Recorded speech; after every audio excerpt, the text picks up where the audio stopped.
બાંબુના જે ફાઇબર્સ હોય છે તે રોડના વાઇબ્રેશન્સને એબ્ઝોર્બ કરી લે છે, તો ઓવરઓલ જે રાઇડ હોય છે એકદમ સ્મૂથ થઈ જાય છે.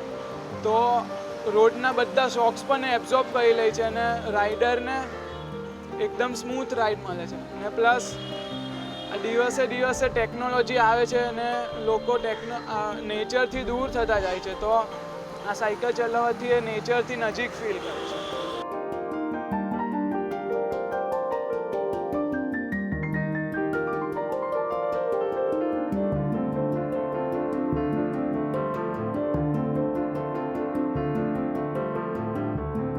કુશે જોયું કે એની પાસે એક બાંબુની સાયકલ પણ છે, તો એણે પછી મને વાત કરી કે ડેડી આપણે પણ ઇન્ડિયામાં મારે પણ આવું કંઈક બનાવવું છે. તો મેં કીધું કે એ લોકો પાસે તો આ બધું હોય મશીનરી આ તે, તું કઈ રીતે કરશે? તો કહે કે ડેડી તમે ખાલી મને સપોર્ટ કરજો, હું બધું કરી લઈશ. પછી મેં એને સપોર્ટ કર્યો, પૈસાનું પણ મેં કીધું કે હું તને જેવી બનાવી છે તેવું બનાવું, તું ફિકર કંઈ કરતો નહીં, પણ તારી ઈચ્છા હોય તેવી વસ્તુ તું બનાવ.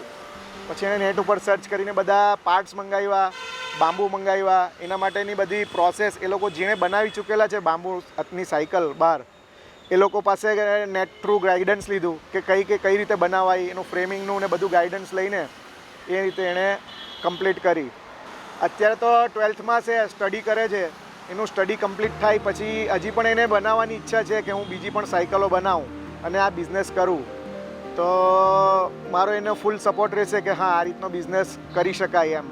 એને જોઈને બીજા પણ ઇન્સ્પાયર થશે કે ના 12th સ્ટાન્ડર્ડનો છોકરો જો આ રીતે યુનિક વસ્તુ બનાવતો હોય અને કરી શકતો હોય તો બીજા સ્ટુડન્ટ્સ પણ એને જોઈને ઇન્સ્પાયર થશે જો એ આ વસ્તુ આગળ કરે તો.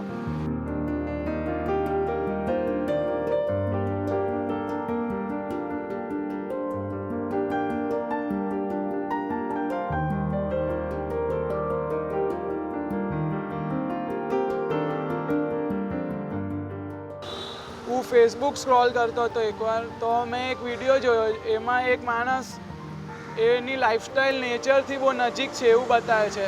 બધા નેચરલ પ્રોડક્ટ્સ કન્ઝ્યુમ કરે છે અને એની સાયકલ પણ બાંબુની છે. તો એ જોઈને હું ઇમ્પ્રેસ થઈ ગયો. મને આ પહેલી જ વારમાં એકદમ ગમી ગયો આઈડિયા, એટલે મેં ડિસાઈડ કર્યું કે હું પણ અહીંયા ઇન્ટ્રોડ્યુસ કરી શકું છું આ વસ્તુને.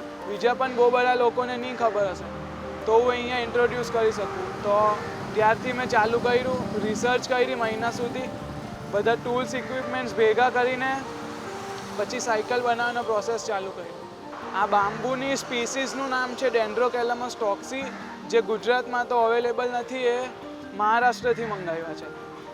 અને એ બહુ નોર્મલ બાંબુ કરતાં બહુ ટફ હોય છે, એની વોલ્સ પણ બહુ ઠીક હોય છે, એટલે સ્ટ્રેન્થનો કોઈ ક્વેશ્ચન જ નથી આવતો.